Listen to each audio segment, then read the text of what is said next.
Beds, it's your Uncle Terry. And I want to tell every single one of those fans going to the 2CW reunion show in Watertown, New York. You're about to get the wrestling experience of a lifetime. Damn, root and cheer with all you've got, bud. 2CW ain't joking around this time. Night one, they're bringing in the brothers. The big old Hardy boys are here, bud. And on night two, it's gonna get wild in here. They got the Godfather. They got Moose, along with every single one of these other 2CW superstars on an unbelievable roster. I'm telling you, bud, this is the show of shows, the 2CW show in Watertown, New York. But it's gonna be wild. And look out for that old SOB Ben Hamin. Oh, he's out there with the rest of them. Gonna be wild times that the only 2CW roster of superstars can bring to you, bud. سبحان فالق الإصباح. Yes, that's right, Uncle Terry. I am the son of the bitch, and I've already won. Ben Salman with Trump. Complete takeover. X got hacked. And now you bring me back for 2CW. So let it be war between us infidels here on the Friday Locker Room. Your Lord. Just another vicious deal down the cheat and he's proud. Hear the screams when allowed. The reading out his palms. Fucking book of songs when the dirty Saudis dropping bombs. Ain't police with batons, but he's pro-martial law. You speak infidel, catch a partial to your jaw, bow it down to a law. Yes, that's right. Catch a partial to your jaw, infidels. And you're waking up now. It's the Wake Up Show here, the Friday Locker Room, ultra declassified kayfabe, Epstein file filled, edition. On the road to older, fatter, balder. But not me. I've been working hard and I'm ready to go. Anybody getting my way at the Hardy Party Friday night? Well, the twist of fate will be yours, moron, and you'll be deleted for sure at the hands of Hacker Hameen. But I've got my hostage in crisis here today, my man MSG.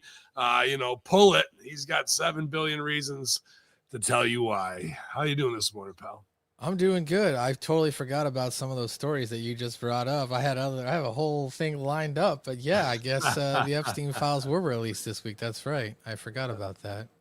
Or they're thousands and thousands of files were released. So I guess that's one way to kick it off, huh? Yeah, but it's still not it. It's not it because they got to Pam Bondi and she's stuttering like what are you, stuttering prick? and they're gonna redact who they need to redact so people don't get impeached or somebody with an insane amount of money there or somebody with where it really leads is, Mossad, IDF, all that shit. And who has the power to redact things and push those buttons? Well, AIPAC and everybody else. So, but the problem is I guess not a problem because what we do get that's redacted, some shit they probably won't even release. They won't just redact it. Now you make the puzzle with open pieces and the conspiracy world goes nuts and they start naming names by what you're not saying and everybody's suspect. And this one leads to that one. And then you've got Charlie from It's Always Sunny, meme with the red yarn connecting this one to that one. And it's not like it's old school. Like we're trying to undo, Lyndon B. Johnson's tangled web of lies in the JFK assassination where it's Castro, it's the mob, it's the Russians, it's this is in real time. You know what I mean? Like this, we had to sit through the bullshit 9/11 commission from NIST, all a complete fake work, you know what I mean, with an insane book of just lies that they put out to like make it as dull as possible so no one ever really wants to truly look. Not here. This shit is going on now. So it's interesting. And then Ben Salman, sitting next to Trump, man. I had that story as well. Yeah. But sorry, I know I'm going in right here early, but yeah, good morning. Good morning, friends. Yeah, well, I mean, we might as well start there. I mean, basically, what I had was the story was mixed in with Donald Trump is yelling for Jimmy Kimmel to be yanked off the air. And that was because he lashed out at host Jimmy Kimmel on Wednesday night after Kimmel mocked the president's poll numbers and criticized his move to host a murderer for dinner at the White House. He says, Trump said, "Why does ABC fake news keep Jimmy Kimmel, a man with no talent and very poor television ratings, on the air? Why did the TV syndicate put up with it? Also, totally biased coverage. Get that bum off the air." And this was, of course, because of the fact that Kimmel ripped Trump over his connections to the late sex offender Jeffrey Epstein, mocked his poll numbers, and criticized the former president for throwing a lavish dinner for Saudi Arabian Prince Mohammed bin Salman. "They had a murderer for dinner at the White House last night," remarked Kimmel. Trump hosted a black tie gala for the Crown Prince of Saudi Arabia, Mohammed bin Salman, who also happened to be one of Jeffrey Epstein's good pals. According to the writer Michael Wolff, Epstein and MBS, as they call him, were so tight they would play video games together for hours. Who would play video games? Bin Salman and Jeffrey Epstein, apparently. Jesus Christ. Except it was not video games. It was the Hunger Games. They were sitting up in a booth and having, the real deal go down. Yeah, man. I just think that joke is shit. I mean, like, there's better jokes than that if you're going to do a Khashoggi bit without saying his name.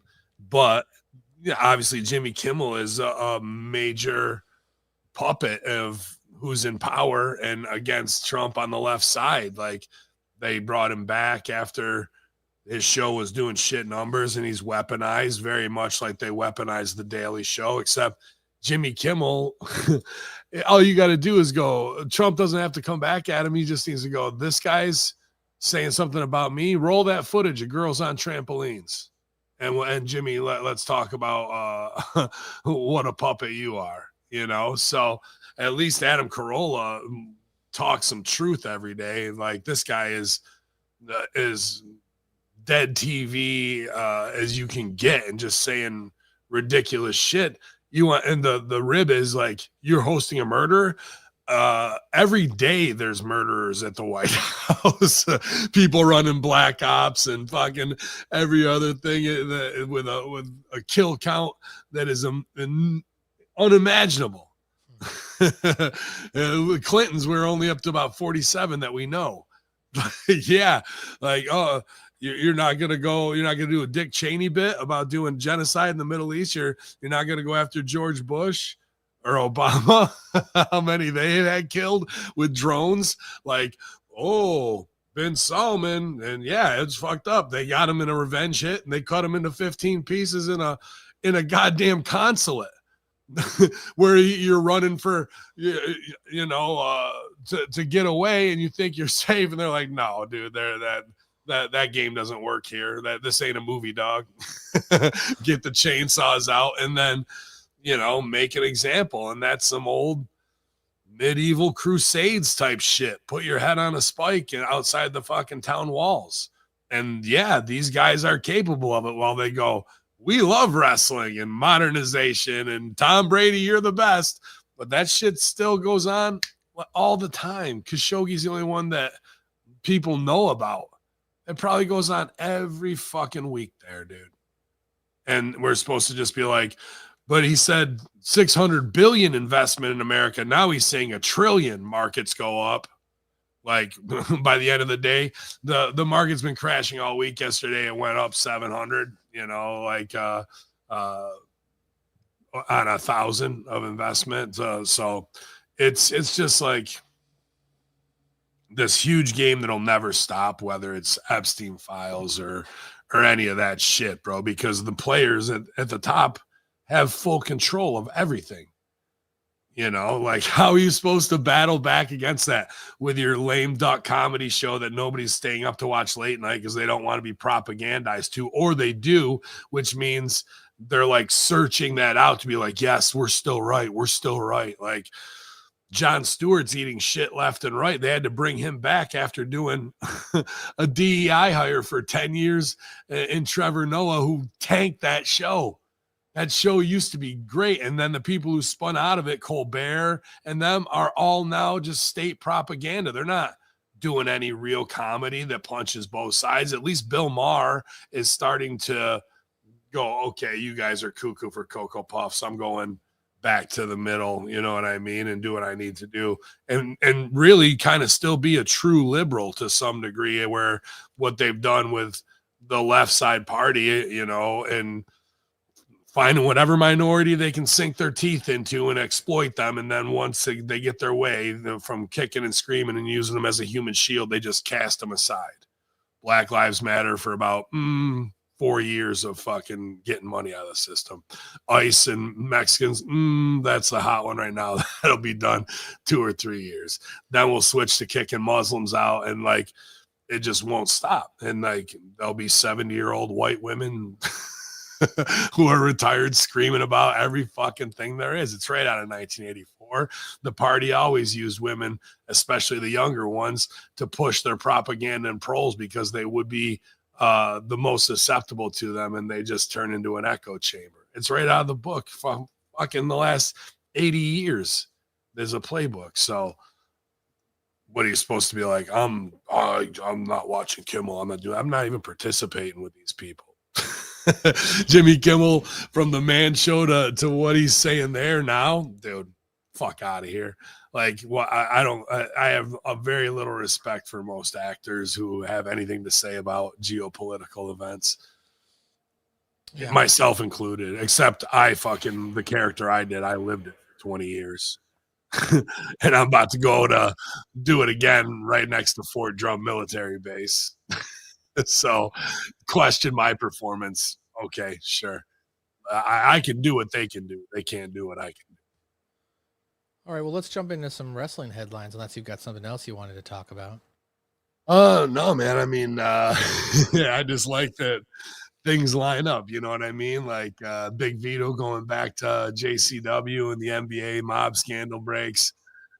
Like it's not a rib. I guess it could be, but like in 2CW, I'm kind of never on the poster and booked. You know what I mean? So when I show up, or I don't.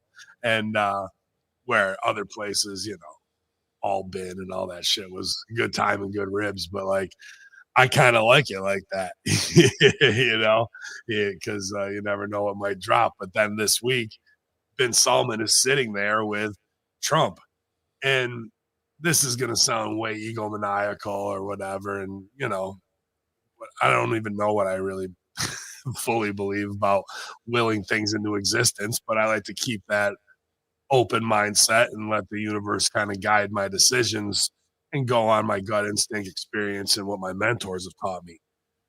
And yesterday when I saw that picture and it's them sitting next to each other, Ben Salman on the left, Trump on the right, in front of the fireplace, all ornamented out in gold, scrolled, you know, ornamentations. The Heels Over Strong shirt has been out since 2016, when I knew it would fucking ignite people because Trump was a major heel at that time running, right? And I'm going to jump on that heat. And yes, I'm the one putting him there. Yeah, of course. Am I a fucking prophet? Do I will these things? If you look at that shirt, even though it's just in black and white, because he had released that sketch at that time, and I just took my headshot in Photoshop and redid it. Even the the framing of it has scrolling at the top that is ornamented almost identically to what that picture is. Now, we talked to Simpsons or whatever, you know, and their prophecies, like getting it to the T. I don't know, man. Like, I know geopolitics and I know who's been behind shit for 30 years. So it's not hard to put it together. But when I see that, and it's the vision of what I had in my head and it's playing out, I don't know if anybody else can have that kind of reaction as a satirical performer unless you're truly dedicated to doing the bit and putting in the real life details. Like Improv Olympic level 1 is called Truth and Comedy. It's the first book you read. That's what the foundation of everything I try to do is to blur the lines. And isn't that what this art form should be and be about as performance artists, where the work can handle anything and you can tell the story? Like, I think people not committing to it or making a rib out of it. Like, I thought the dudes from AEW, the Max Caster and Bowens, I forget their tag name. They used to be the Acclaimed. Acclaimed. Dude, I see tons of value during the LGBTQ stuff that they missed out on in being the new athlete. Then instead, what did we do? We went to trans and we did all this other stuff, and they had Nyla Rose on there, and you could have presented her a certain way, Giselle Shaw a certain way, and like what I wanted to do with the Islamophobia to get all the guys together. I wanted to have Iron Sheik, I wanted to have Sabu, I wanted to have Muhammad Hassan all in a room together, and make it look like allegedly there was a terrorist summit in Yemen before 9/11, right? Okay. That's what I wanted to base that off of, because I get it the most because I'm the most indie one, but I'm sure even like Muhammad or Ali, you got it, and maybe even Mansoor. You're not the Iron Sheik. You're not Muhammad Hassan. Like I get that every show. I'm like, you're right. I'm worse than all of them. And then they see that I can be. So, but to put us all in the same room, like what? There can only be one Arab guy in the history of wrestling. Like, that's why I like the Conan stuff that they did in LAX and TNA, where it was like training day. Yeah. But we got all these dudes who are kind of vato locos. Let's steal from that and cinematography and do our own thing with it.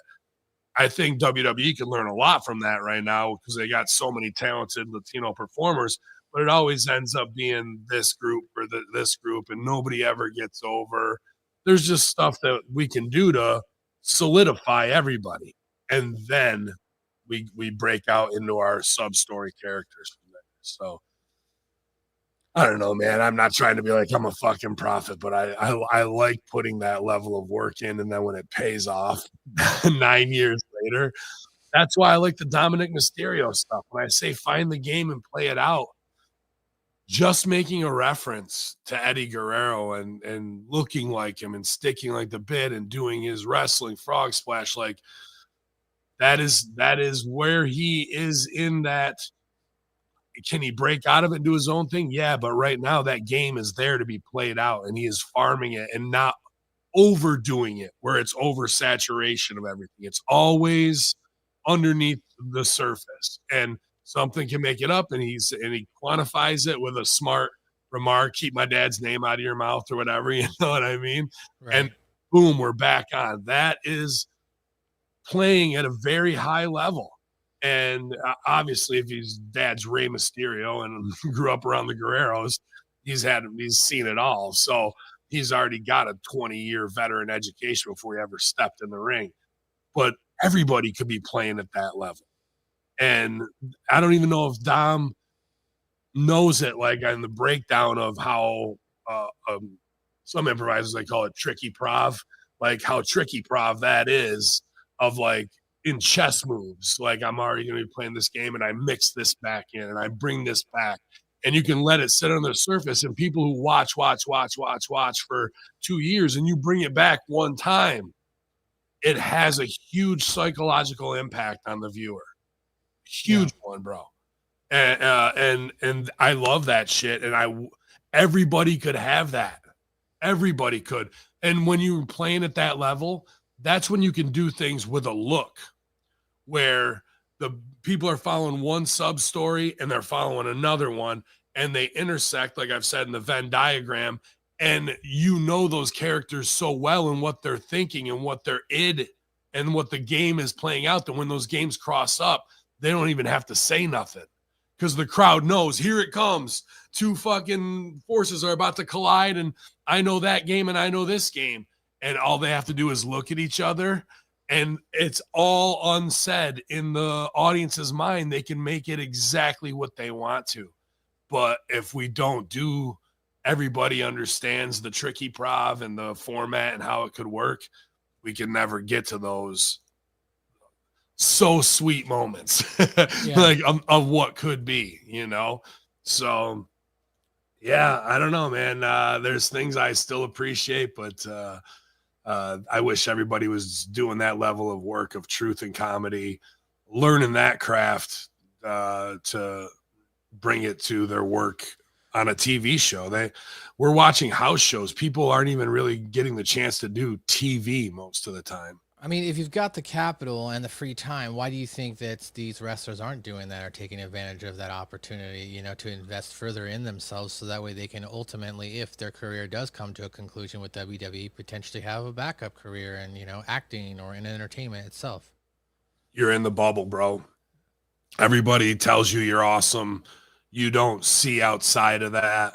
You're playing the good brother game, the who's in your clique, let me avoid heat, let me pick William Regal's ear, Sean's ear, and then if I shut up and they like me, then I'm on the fast track. Like, all that goes on there, right? Like, you're not thinking, like, but now there's, I forget the kid's name. He's Bischoff's agent, and he's working with a lot of people, Drew and Punk and Liv, and getting them acting gigs. And you know, I think I think Liv Morgan gets it when in some ways of what I was talking about, and I hope she's taking classes where somebody who was an Improv Olympic or Second City person, because I think IO West is closed on, maybe the Groundlings or something, you go and then you really start to get it, and then you can come back and do it in scenes with girls who don't know it, but you know how to craft it, and you will look like you're doing magic out there and getting a performance out of it. So I hope they are investing in themselves and trying to find masters instead of taking bumps, because that can be their future. You know what I mean? But like anything, you're not just going to get acting. You go to classes still. You got to keep your sword sharp. Yeah. Otherwise, you're not going to be able to really commit to the bit and get out of your own way and not put as much you into it if you got to embody something, you know? Yeah, no, it definitely is. It's like when I almost took a year off. So getting back into the first class, those first couple of weeks, it was like, oh, wow, you know, I got to redust these skills off. And now going through again the second time with this same coach, the second 6-week session, now I feel a lot more comfortable because I'm like, okay, I feel like I've got back my confidence again when it comes to performing. Because when you stop doing it for a while, you just, you know, you kind of put it aside, and it, you know, it doesn't get used as often, which what you're leading to is what you're talking about. You got to sharpen your sword. We get reps in here. That's why I got asked to do maybe like a 20-30 minute stand-up set, this small place. Okay. I don't know if I'm doing it yet. It might be this winter, but I was just thinking of like, what I even do? I could go up and just do this, right? Like, and have a couple, you know, high spots where I want to, and just talk about and do one of those, but that's kind of a one-man show type thing. And this is a fucking bar show. I'm just like, they want jokes. You know, that's self-serving, and I can do that too, but it's like, all right, do I dust it off, and what's the format, and how do I get my call back at the end from what I lead into, and set up all the structure. I just, I don't know, that I can do, and you know, I feel over prepared for Saturday. I don't want to be cocky, but like, you know, what goes down, it goes down. But to go back to Chicago and step on stage with a team or just like veteran improvisers, man, that would give me nervous like energy. Because I know how good they are. And like when I was in my 4th and 5th year and I was really starting to get it, you know, you don't really understand it till 6-7 years. I mean, because I did 3 years in college. Your mom goes to college with Random Acts, and that was great, but it wasn't you know, it was still playing Sandlot and before you step up to learn what it takes to go to Saturday Night Live or whatever, right? So, and all that training was there, so you have to do that. That's 2 years unto itself, and then it's like, all right, you were good enough coming out of there to get on a house team, and then your house team gets cut after a year, and were you one of the best house team players, then you get shuffled into another team of like up and coming, you know, top people. And that's kind of where I was before you really start getting the shots and that type of shit, before Ed Ferrara ruined me and sent me to wrestling. So, you know, I've always am super happy for people I was right there with, like Jordan Klepper, who was on the Daily Show when he got to do the bit with Wu-Tang. I was super jealous. And he's the guy who really should have taken over from Jon Stewart, instead sidelined for 10 years. And now saving the show. And then, you know, Tim Baltz, who was on Righteous Gemstones and really stole the show, kind of out of a cast of unbelievable top comedy people. Tim Baltz could steal the scenes.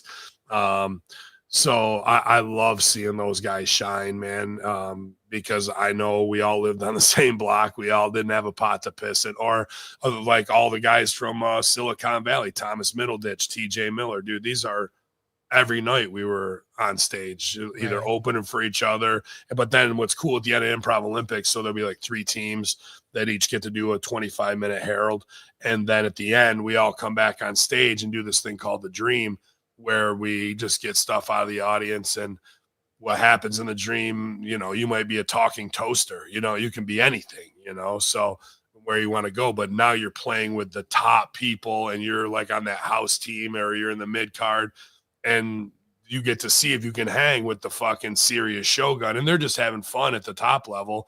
But for you coming up, like, this is your time to, like, you know, are you going to make the Olympic team? It's a very, yeah, dude. So, but it's that, like, if you take it serious, it is, but then you really have to learn to let go. And that's when you do your best work. But will Liv Morgan, will Dominic Mysterio, will any WWE star put in that level of 4 to 5 years to get to the point of being able to let go and do your best stuff? If we had a whole roster that was prepared like that, you legit wouldn't need much of a writer, because the show will write itself. The characters will go where they're going to go. Characters are going to go where they're going to go. That is for sure. Well, I've got a couple of different wrestling stories here for you. First one, I got a big one. I think that, or not a big one, but some, you know, some backlash reactions we've seen here on the internet the last couple of days. But before we get to that one, the first thing I had here was CM Punk addresses good and bad of pay structure changes in WWE. He says things have radically changed. According to Punk, holding one of the WWE's top titles no longer comes with the traditional bump in earnings, because the entire roster now operates on a salary rather than show-to-show payouts tied to business metrics. He says the business has radically changed. It was a different place when I signed than when I debuted, and then when I came back. Like, it's such a radically different place. Punk said, explained that the championship status used to have a direct impact on his income by stating the thing with the title, too, is it also means you made more money. That doesn't exist anymore. It's good and bad. Like, we all make more money now, which is thumbs up. My paycheck was always predicted, though, on how many people were in the building, so I was driven towards ticket sales and the business of it. And when you're in the main events, you get paid more money. Now everyone is just kind of on salary. I think that's a good and bad. It's good for the boys, but I also feel there's not the same ambition. I always wanted to be in the main event because it got me more money. Now I don't care if I'm in the opening match, because I'm still going to make the same. I can just shower and watch the show. Interesting. Which should mean locker room politics are less. So does that mean the boys are stuck in their old ways if they're still playing politics? Because now it's not like, let me bury that guy because I'll take his spot and move up the ladder. That's the fundamental reason, aside from the weird mafia fucking psychopathic throat cutting. You know what I mean? Like, so, but he's right in the fact that there's good and bad in that, because even though the politics and the bad brother stuff can happen because people want to go up the ladder, now what motivation is there for them to do better, to go, I want to be a top guy? And now that gives the company leverage at the end of your contract to go, we're not pushing you. We're not, because we don't want to resign you for more. That's exactly what they did with Cross. Like, and they wouldn't give him his sales numbers and metrics that he was asking for, like any normal businessman would do to assess a value of something, especially his self, So, and when they don't do that, that's stooging on themselves of what they're trying to do to you, right? So, now everybody's gonna have to go through that. Like, why develop something and get it hot, like your catchphrase or your eyebrow raise or whatever it is, because you're already getting paid. And if the merch doesn't matter anymore, you're not going to try and come up with something that cool. You're just, I'm signed and I'm getting the check. And then what pops me too is, and this was Jade just trying to work, Jade Cargill on Twitter, going back and forth with some marks, and like, you can't work or whatever. She goes, I get paid by the match, not by the week. So here's Punk going, no, we're all on salary. Like, she was just trying to work, but I can't fault sister for that. So that just pops me. But that is interesting because Punk's also in 2 movies, this new animated one, Zootopia, and some new cop show that he's a cop in. Okay. Like, I think like a rogue cop dude. And that might not have been able to happen, under the McMahon regime at all. No. So like, maybe, okay, you're on this salary, plus you can make up what you want to in side projects. Like, maybe there's no heat with that. And as connected as Ari Emanuel is into Hollywood, there might be a fast track way to do that. So the new click is like, let me shut up, be happy about my paycheck, and then pitch something to Ari to make him more money and me more money, which isn't a bad way to look at things. Like, that's breaking the cycle of the abusive nature of wrestling, where you're going, I love this business, and now this business doesn't even resemble what you claim to have loved, which was the fraternity part, the fucking whispers and fucking rumors and all that kind of shit. You know what I mean? So it is an interesting shift. I don't think wrestling will ever look the same again as it did in that cutthroat 1970s to early 2000s era. Yeah. Well, that's good to know. Well, so I don't know if you've recently spoke upon this, or if he got the opportunity yet. I haven't listened to the Raw and SmackDown review, or even Master Shoot Theater this week. I'm a little behind. I'm about a week behind. So I'm trying. Yeah, I don't even know how much Master Shoot is. He wanted to talk about some new video that I had put out off a conspiracy site of the muffle sparks, the muzzle flashes from Las Vegas shooting, and then that just spiraled into everything from directed weather weapons to, the chosen people dancing on 9/11 and taking out $7 billion insurance policies on buildings that collapsed in their own footprint. And it just, like I said earlier in the show, we are watching this shit unfold live in real time, and where lists and, who and who didn't kill themselves leads to, like, that's not just going to end there. That you're opening Pandora's box. You're opening the 10 Commandments lid here. And there's going to be a lot of weirdness coming up soon, man. And like, propaganda wise, of just constant put over of Israel and constant anti-Semitism. And it's all by design to get people to fucking just go, and then who knows with aliens and what other fuck else they want to do, Well, The Economist magazine is saying that 2026 war is coming. So I guess we'll see what happens, right? The elites are saying it. So there's money in it. Yeah. Well, apparently there was a guy that we're very familiar with right now who says there's a lot of money on him, that being Logan Paul.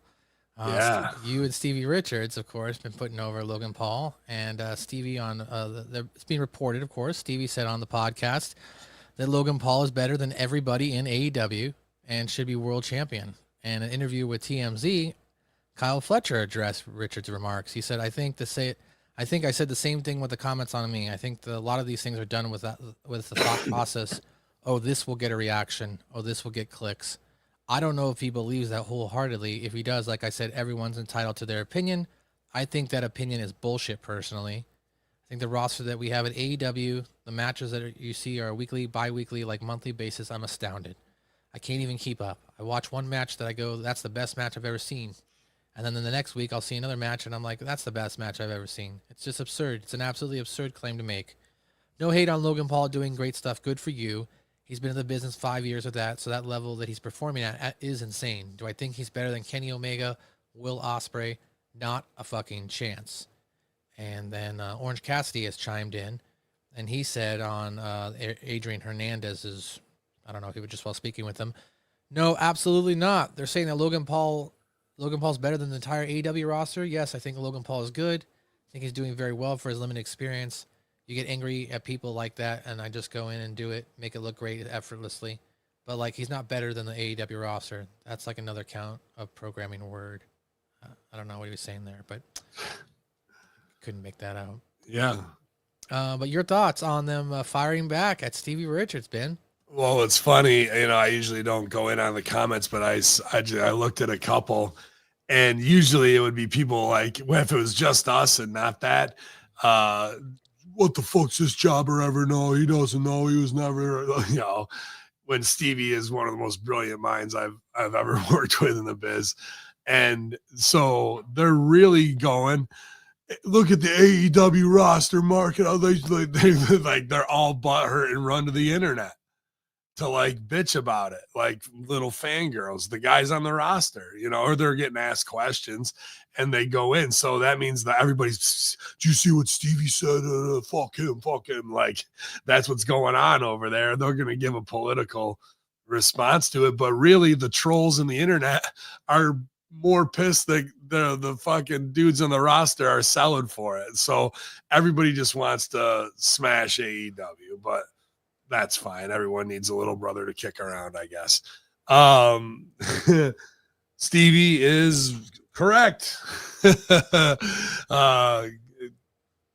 Who has more followers? Logan Paul or anybody on the AEW roster? Maybe aside from the Young Bucks. I don't think so. You don't think so? I don't. Who is known more around the world, Logan Paul or anybody on the AEW roster? I would probably say, unfortunately, because I don't like the guy Logan Paul. Who is bigger, their world champ or Kenny Omega? Who looks more like a believable superstar, Logan Paul or Kenny Omega? Not for me to say.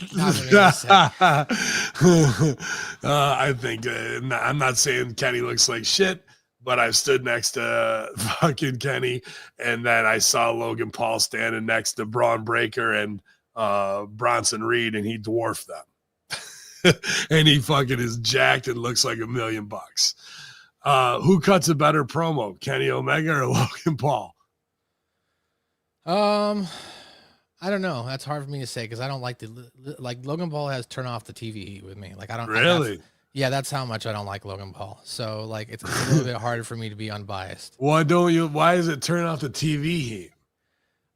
Because I don't like him as a person, like truly as a person. Just the things he's done in his life. And sure. So I just don't want to like watch him do anything creatively entertaining wise. Okay. You know what I mean? I understand that. Yeah, but at the same time, that's real heat.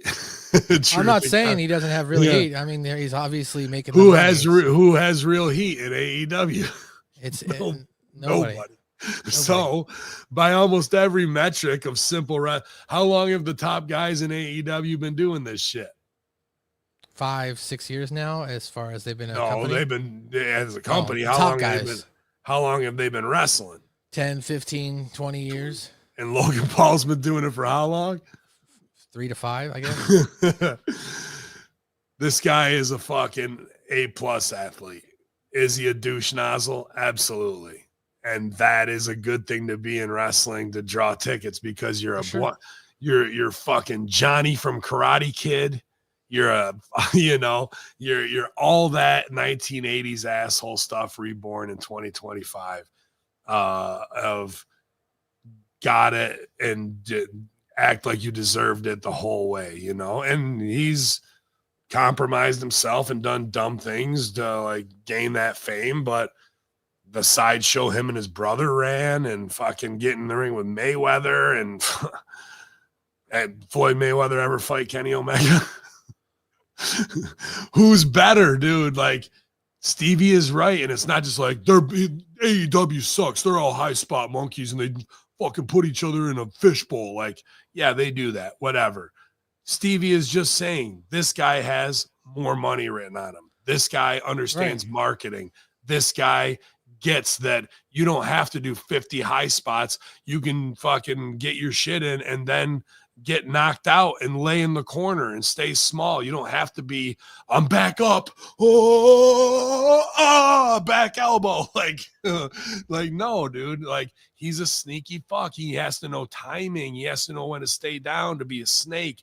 Nobody in AEW does that. They fucking eat finishers, stand back up, and get their shit in. The other guy dead cells, stands back up, gets his shit. That's terrible wrestling.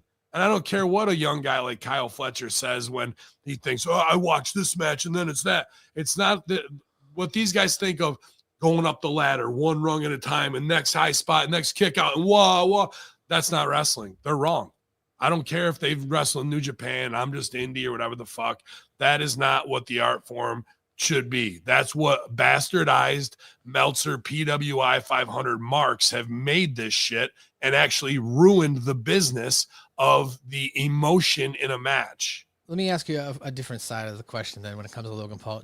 I mean, do you think that Logan Paul is a plant in the industry itself? I think he's a CIA op. Okay, so you do think he's a CIA.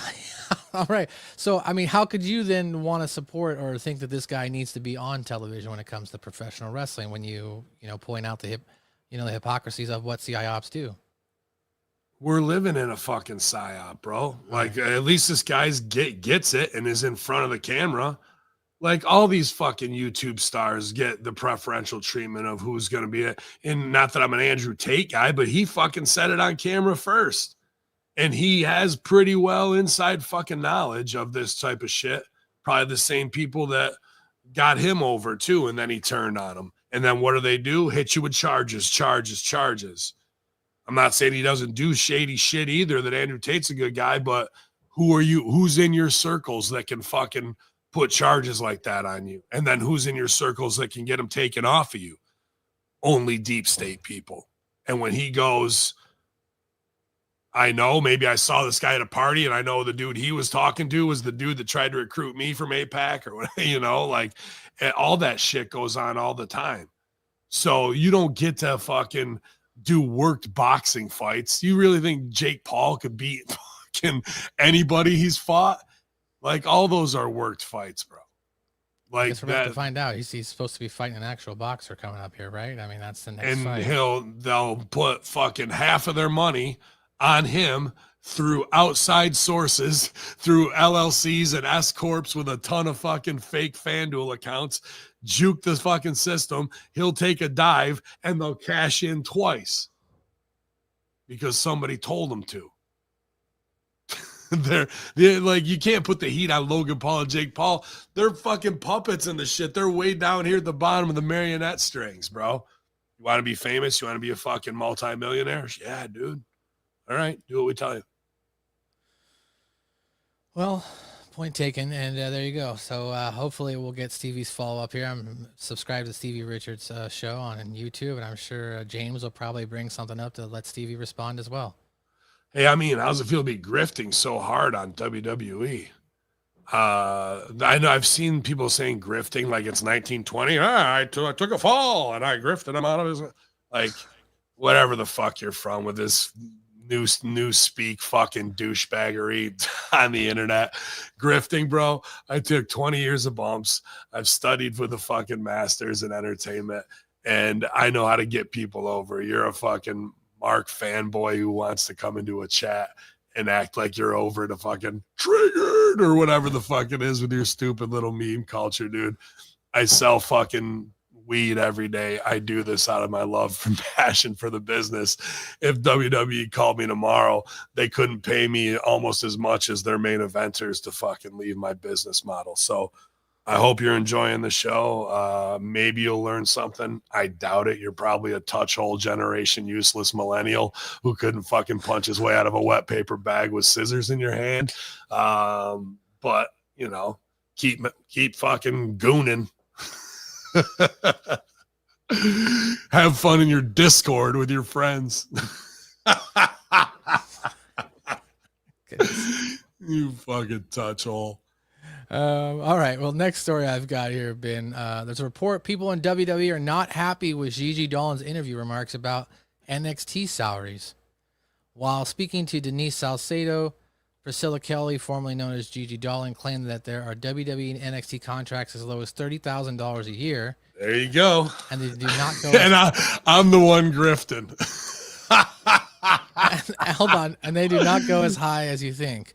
While speaking with the Wrestling Observer Radio, Brian Alvarez said the following. She mentioned that people made as little as $30,000, and man, people in WWE were not happy with that interview because nobody is making $30,000 in NXT. The NXT deals start at $75,000.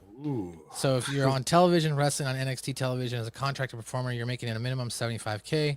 Now, of course, if you're Jordan Grace or Ricky Saints, you're obviously going to be making more. Oh, obviously. But nobody's making $30,000 at the same time. The WWE ID talent is not even making close to $30,000 either. They're making significantly less because essentially the contracts are we have the right to match any offer. They're making less. They're not making 30,000 either. They're making less. Good, man. How much you think it costs to live in Florida? Probably about $75K. 1 bedroom apartment, condo with the cool kids, which is the extra $400 instead of living at the shitty spot. Because if you live at the shitty spot, you're not going to be one of the over guys, and you're going to miss out on the fun shenanigans that go on at the other condo place.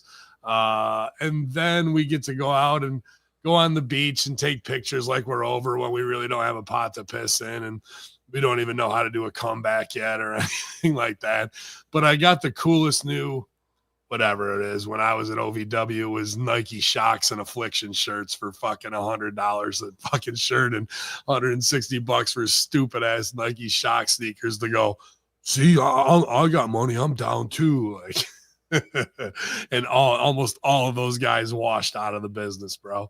So, you know, $75K to do your diet how it needs to be, to have your car that you want to have a nice car, but the old rusted out Honda Accord, you can't come pulling up to fucking NXT with that, with the fans outside, like all that shit, dude.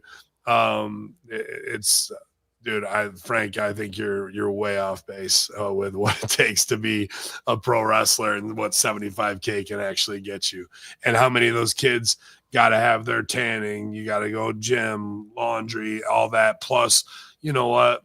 They're door dashers. So probably all that fucking goes right out the window instead of making their own food, because that's what they're used to in a life of convenience. So there is no side hustle for them. There is no this or that. And are people pissed that, you know, money's getting stooged? That's a rough thing if you're inside the biz still with them and you're talking about people's money in an open way. But I heard what they wanted to offer people on the main roster and who left, and it's laughable. So there'll be more and more of this, especially when girls can go fucking show ass on OnlyFans because they were an NXT talent and make $1 million in the first month. Why are you going to stay in the cut for $75,000 a year when your girl was Mandy Rose and you're making $75K and she just did that in 4 hours? You think I'm going to stay around here and take bumps and try and fucking prove it so I can get up on the fucking road to job out to Lyra Velcro? Okay. I mean, it sounds like to me that the smart thing would be to like have these people like room together, right? Like, or you get a roommate, and that way in one of these nice condos, but save your money and, you know, try to, you know, promote, like promote yourself for the future, build your own brand. You know what I mean? That's not taught. And like, if you try and get yourself over, you're cutting your own throat. Like, why wouldn't, who's the girl who was in Team Gable with the braids and shit like that? I can't remember. She's right now. badass though, right? Like MMA, like Yeah. they miss out, bro. Like, if you were really doing with Triple H and RFK Jr., Ivy Nile.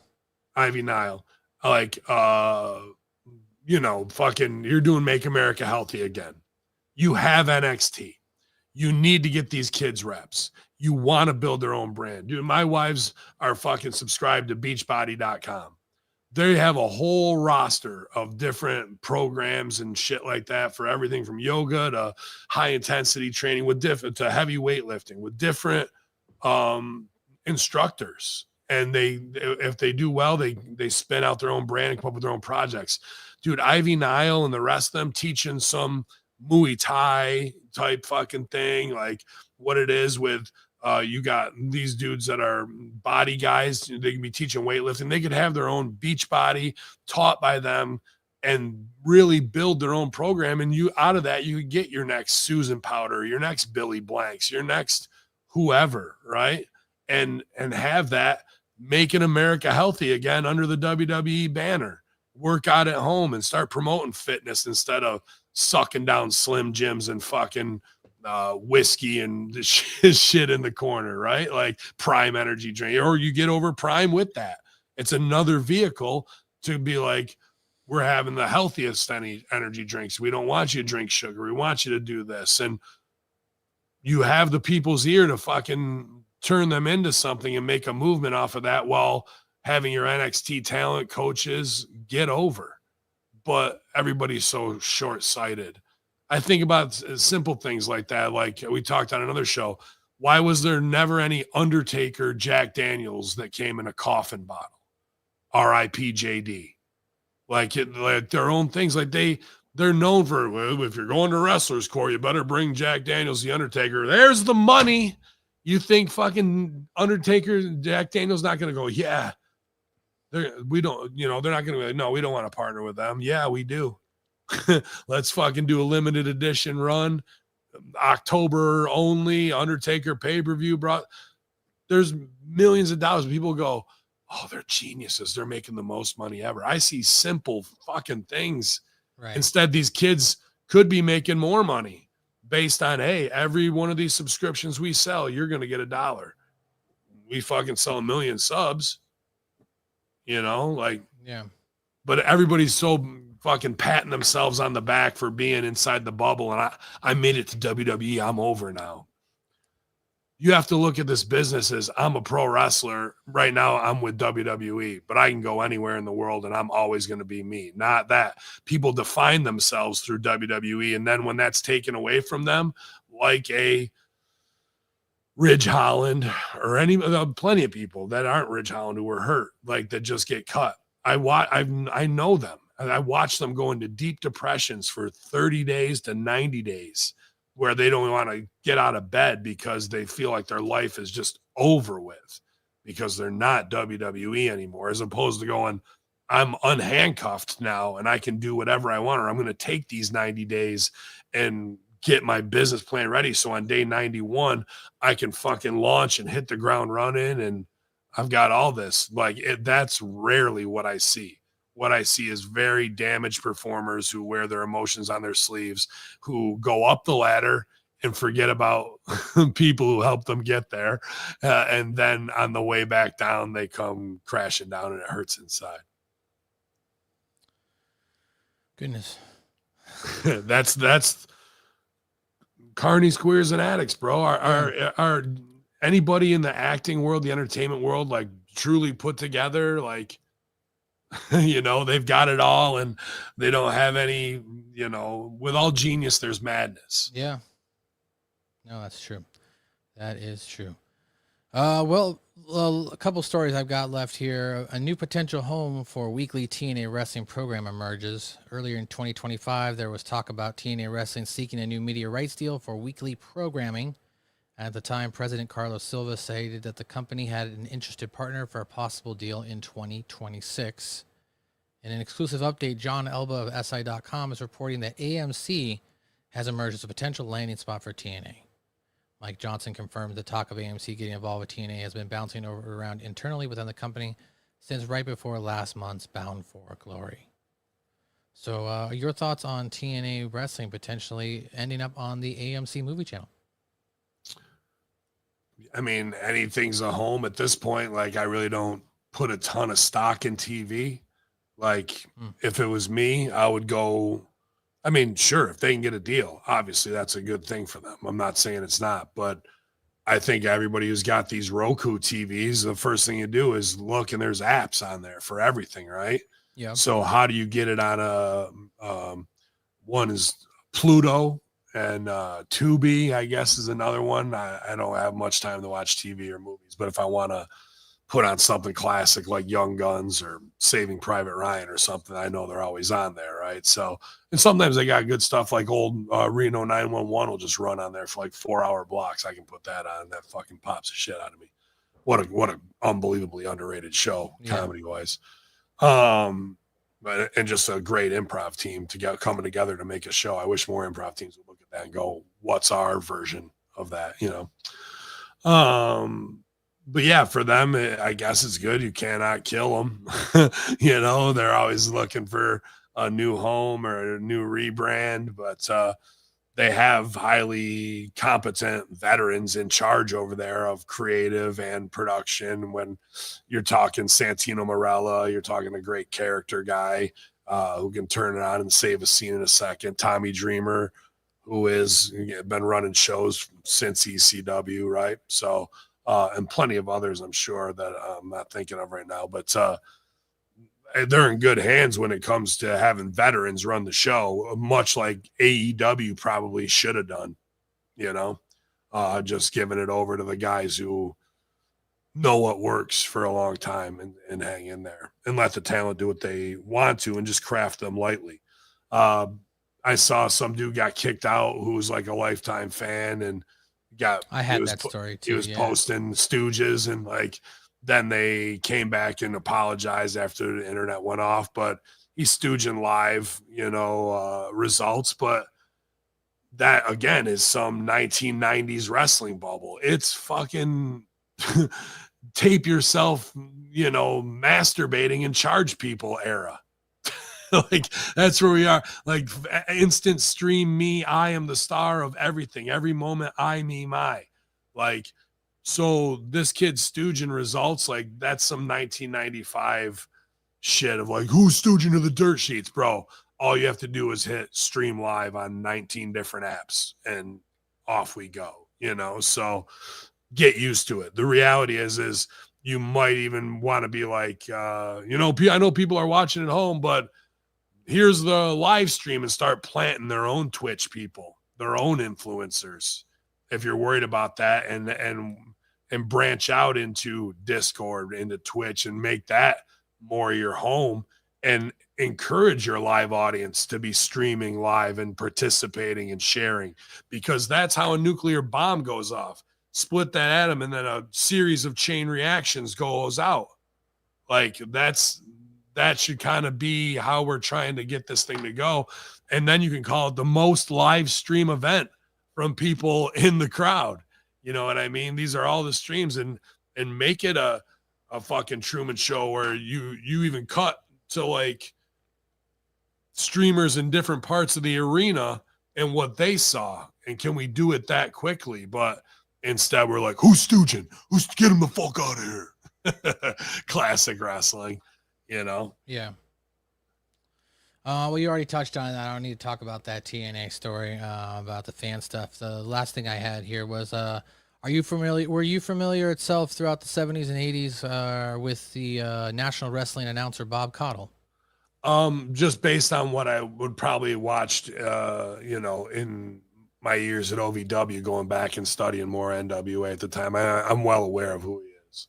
Yeah, so on Sundays reported that the legendary professional wrestling announcer Bob Caudle passed away at the age of 95. The National Wrestling issued the following statement. The National Wrestling Alliance is saddened to note the passing of Bob Caudle. Throughout the 70s and well into the 80s and beyond, Bob left an indelible mark on the NWA, its programming, and its fans. He was the signature voice of countless NWA broadcasts and pay-per-views during a decades-long career. The NWA sends its most sincere condolences to Bob's friends, family, and friends. As the broadcast legend said to close each episode of NWA Mid-Atlantic Championship Wrestling, so long for now. What were your thoughts? You said you studied him as far as what he did on the mic then? Yeah, I mean, it was more about watching the show just in pay-per-view when we were just consuming everything and like going, what can I steal from the past that I'm not seeing at OVW, especially when we were doing Derby City Wrestling. Revolver and Man Beast and Twink and I would just fucking consume. Like you go to Jamin's, wrestling's on, and you go to my place, wrestling's on. We were always together, you know, like, oh, I saw this match, I saw this spot from fucking Freebirds, or I saw, you know, Hoot do this and fucking take something from them. But as a kid, and definitely, obviously, rest in peace to a legend in this business who helped shape it for years before I was ever involved with it. But it being a New York guy, we didn't get a ton of NWA when I was growing up. And when I would, it would be on TBS. And like, I don't know, when you're a little kid in the North and you fucking hear, it's a Southern channel, Atlanta channel, right? So I would see WWE, big WWF, big production. And then you turn to that and like, they're showing a house show where there's twine holding the people back. Like, it just always looked like backroom, like Southern scumbag to me. But I'm talking when I'm 6-7 years old. So like, if you want to hate me, then please hate me.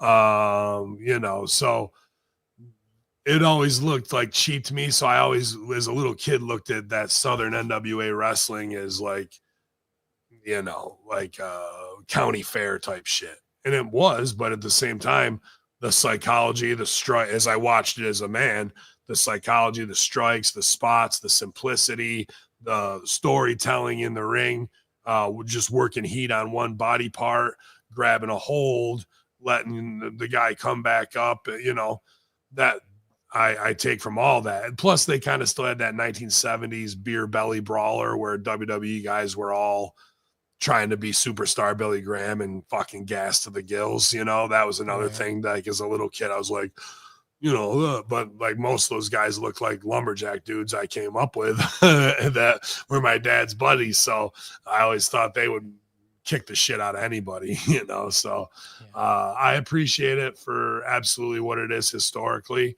And like I said, it was just that where I grew up regionally, it wasn't right in front of me all the time. Well, Ben, that's all the stories I've got for you today. We've given the folks about an hour, unless you've got anything else you wanted to go over. Oh man, just ready to do some damage this weekend. Hardy party tomorrow in Watertown, and you know, big night too with the Godfather, Moose, Santana, Rich Swann, the Rascals.